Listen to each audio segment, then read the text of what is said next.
Olá, seja bem-vindo ao 8º dia de leitura da Bíblia em novembro. Vamos nos atentar completamente à Palavra de Deus, deixando de lado qualquer distração. Vamos lá! Atos capítulo 1. Fiz o primeiro tratado, ó Teófilo, acerca de tudo que Jesus começou, não só a fazer, mas a ensinar, até o dia em que foi recebido em cima, depois de ter dado mandamentos, pelo Espírito Santo, aos apóstolos que escolhera, aos quais também, depois de ter padecido, se apresentou vivo, com muitas e infalíveis provas, sendo visto por eles por espaço de 40 dias, e falando das coisas concernentes ao reino de Deus. E estando com eles, determinou-lhes que não se ausentassem de Jerusalém, mas que esperassem a promessa do Pai, que disse ele, de mim ouvistes. Porque na verdade, João batizou com água, mas vós sereis batizados com o Espírito Santo, não muito depois destes dias. Aqueles, pois, que se haviam reunido perguntaram-lhe, dizendo, Senhor, restaurarás tu neste tempo o reino a Israel? E disse-lhes, não vos pertence saber os tempos ou as estações que o Pai estabeleceu pelo seu próprio poder, mas recebereis a virtude do Espírito Santo, que há de vir sobre vós, e ser-me-eis testemunhas, tanto em Jerusalém como em toda a Judéia e Samaria, e até aos confins da terra. E quando dizia isto, vendo eles, foi elevado às alturas, e uma nuvem o recebeu, ocultando-o a seus olhos. E estando com os olhos fitos no céu, enquanto ele subia, eis que junto dele se puseram 2 homens vestidos de branco, os quais lhes disseram, homens galileus, por que estáis olhando para o céu? Esse Jesus, que dentre vós foi recebido em cima no céu, há de vir assim como para o céu o vistes ir. Então voltaram para Jerusalém, do monte chamado das Oliveiras, o qual está perto de Jerusalém, à distância do caminho de um sábado. E entrando subiram ao cenáculo, onde habitavam Pedro e Tiago, João e André, Felipe e Tomé, Bartolomeu e Mateus, Tiago, filho de Alfeu, Simão, o Zelote, e Judas, irmão de Tiago. Todos estes perseveravam unanimemente em oração e súplicas, com as mulheres, e Maria mãe de Jesus, e com seus irmãos. E naqueles dias, levantando-se Pedro no meio dos discípulos, ora a multidão junta era de quase 120 pessoas, disse, homens irmãos, convinha que se cumprisse a escritura que o Espírito Santo predisse pela boca de Davi, acerca de Judas, que foi o guia daqueles que prenderam a Jesus, porque foi contado conosco, e alcançou sorte neste ministério. Ora, este adquiriu um campo com o galardão da iniquidade, e precipitando-se, rebentou pelo meio, e todas as suas entranhas se derramaram. E foi notório a todos os que habitam em Jerusalém, de maneira que na sua própria língua esse campo se chama Aceldama, isto é, campo de sangue.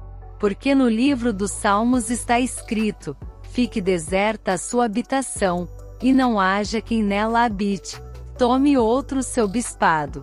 É necessário, pois, que dos homens que conviveram conosco todo o tempo em que o Senhor Jesus entrou e saiu dentre nós, começando desde o batismo de João até o dia em que de entre nós foi recebido em cima, um deles se faça conosco testemunha da sua ressurreição.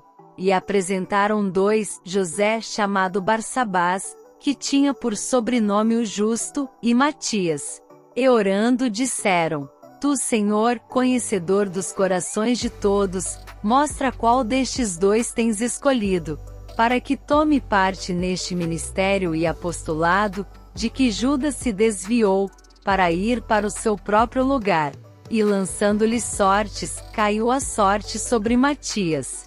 E por voto comum foi contado com os 11 apóstolos. Atos capítulo 2. E cumprindo-se o dia de Pentecostes, estavam todos concordemente no mesmo lugar, e de repente veio do céu um som, como de um vento veemente e impetuoso, e encheu toda a casa em que estavam assentados. E foram vistas por eles línguas repartidas, como que de fogo, as quais pousaram sobre cada um deles. E todos foram cheios do Espírito Santo, e começaram a falar noutras línguas, conforme o Espírito Santo lhes concedia que falassem.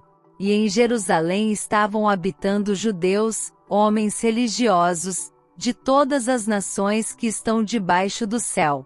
E quando aquele som ocorreu, ajuntou-se uma multidão, e estava confusa, porque cada um os ouvia falar na sua própria língua. E todos pasmavam e se maravilhavam, dizendo uns aos outros: pois que, não são galileus todos esses homens que estão falando?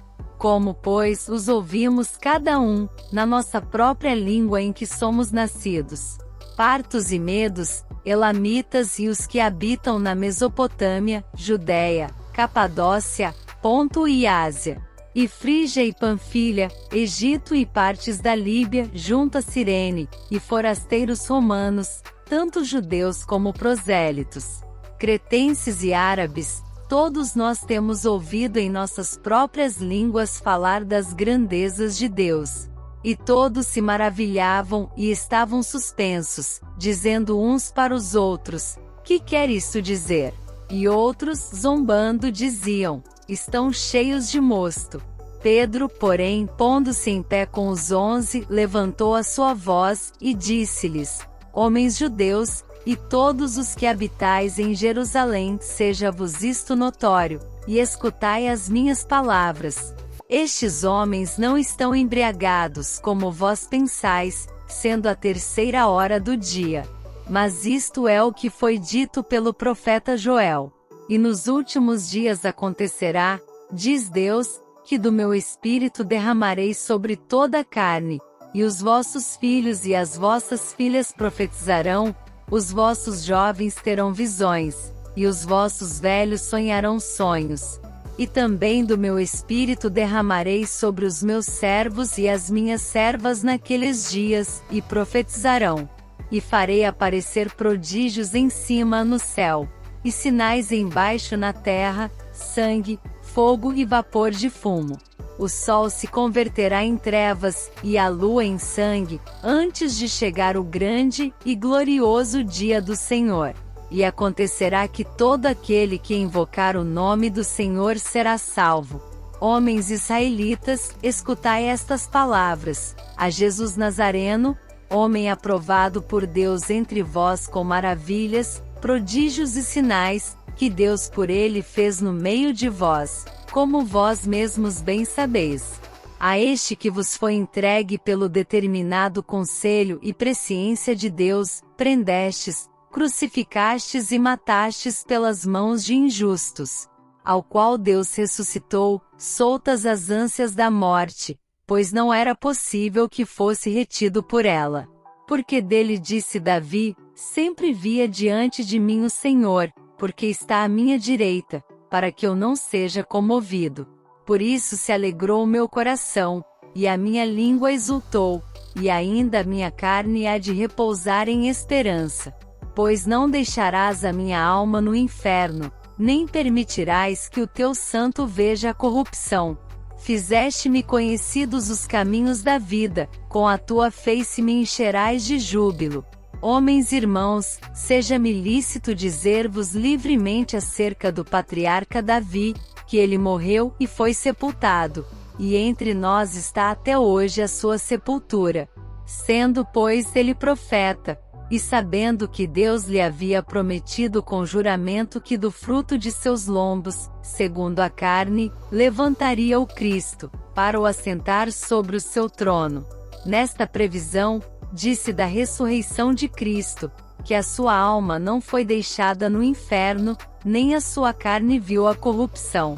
Deus ressuscitou a este Jesus, do que todos nós somos testemunhas. De sorte que, exaltado pela destra de Deus, e tendo recebido do Pai a promessa do Espírito Santo, derramou isto que vós agora vedes e ouvis.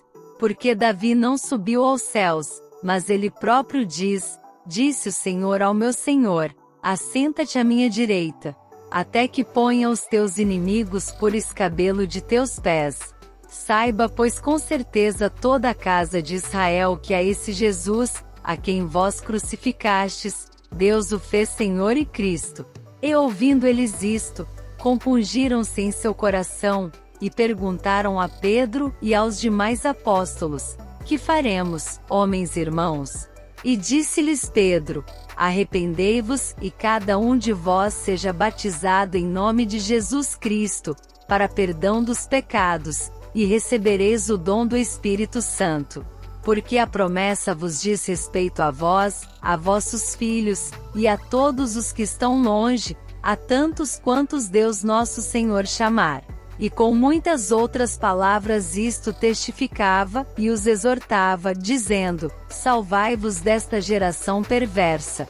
De sorte que foram batizados os que de bom grado receberam a sua palavra, e naquele dia agregaram-se quase 3.000 almas. E perseveravam na doutrina dos apóstolos, e na comunhão, e no partir do pão, e nas orações. E em toda a alma havia temor, e muitas maravilhas e sinais se faziam pelos apóstolos. E todos os que criam estavam juntos, e tinham tudo em comum, e vendiam suas propriedades e bens, e repartiam com todos, segundo cada um havia de mister. E perseverando unânimes todos os dias no templo, e partindo o pão em casa, comiam juntos com alegria e singeleza de coração, louvando a Deus, e caindo na graça de todo o povo. E todos os dias acrescentava o Senhor à igreja aqueles que se haviam de salvar. Atos capítulo 3. E Pedro e João subiam juntos ao templo à hora da oração, a nona. E era trazido um homem que desde o ventre de sua mãe era coxo, o qual todos os dias punham à porta do templo, chamada Formosa, para pedir esmola aos que entravam. O qual, vendo a Pedro e a João que iam entrando no templo, pediu que lhe dessem uma esmola. E Pedro, com João, fitando os olhos nele, disse: olha para nós. E olhou para eles, esperando receber deles alguma coisa. E disse Pedro: não tenho prata nem ouro, mas o que tenho isso te dou. Em nome de Jesus Cristo, o Nazareno, levanta-te e anda. E tomando pela mão direita, o levantou, e logo seus pés e artelhos se firmaram. E saltando ele pôs-se em pé, e andou, e entrou com eles no templo, andando, e saltando, e louvando a Deus. E todo o povo o viu andar e louvar a Deus. E conheciam-no, pois era ele o que se assentava a pedir esmola à porta formosa do templo, e ficaram cheios de pasmo e assombro pelo que lhe acontecerá. E apegando-se o coxo, que fora curado, a Pedro e João, todo o povo correu atônito para junto deles, ao alpendre chamado de Salomão. E quando Pedro viu isto, disse ao povo: homens israelitas, por que vos maravilhais disto? Ou, por que olhais tanto para nós, como se por nossa própria virtude ou santidade fizéssemos andar este homem? O Deus de Abraão, de Isaque e de Jacó, o Deus de nossos pais, glorificou a seu filho Jesus, a quem vós entregastes e perante a face de Pilatos negastes, tendo ele determinado que fosse solto. Mas vós negastes o santo e o justo, e pedistes que se vos desse um homem homicida. E matastes o príncipe da vida, ao qual Deus ressuscitou dentre os mortos, do que nós somos testemunhas. E pela fé no seu nome fez o seu nome fortalecer a este que vedes e conheceis. Sim, a fé que vem por ele, deu a este, na presença de todos vós, esta perfeita saúde. E agora, irmãos, eu sei que o fizestes por ignorância, como também os vossos príncipes. Mas Deus assim cumpriu o que já dantes pela boca de todos os seus profetas havia anunciado, que o Cristo havia de padecer. Arrependei-vos, pois, e convertei-vos, para que sejam apagados os vossos pecados, e venham assim os tempos do refrigério pela presença do Senhor, e envie ele a Jesus Cristo, que já dantes vos foi pregado, o qual convém que o céu contenha até aos tempos da restauração de tudo, dos quais Deus falou pela boca de todos os seus santos profetas, desde o princípio. Porque Moisés disse aos pais: o Senhor vosso Deus levantará de entre vossos irmãos um profeta semelhante a mim, a ele ouvireis em tudo quanto vos disser. E acontecerá que toda alma que não escutar esse profeta será exterminada dentre o povo. Sim, e todos os profetas, desde Samuel, todos quantos depois falaram, também predisseram estes dias. Vós sois os filhos dos profetas e da aliança que Deus fez com nossos pais, dizendo a Abraão: na tua descendência serão benditas todas as famílias da terra. Ressuscitando Deus a seu Filho Jesus, primeiro o enviou a vós, para que nisso vos abençoasse, no apartar, a cada um de vós, das vossas maldades. Esse foi nosso tempo de leitura de hoje. Vamos continuar refletindo nesses capítulos e o que podemos aprender com eles hoje em nosso devocional diário. Nos vemos lá!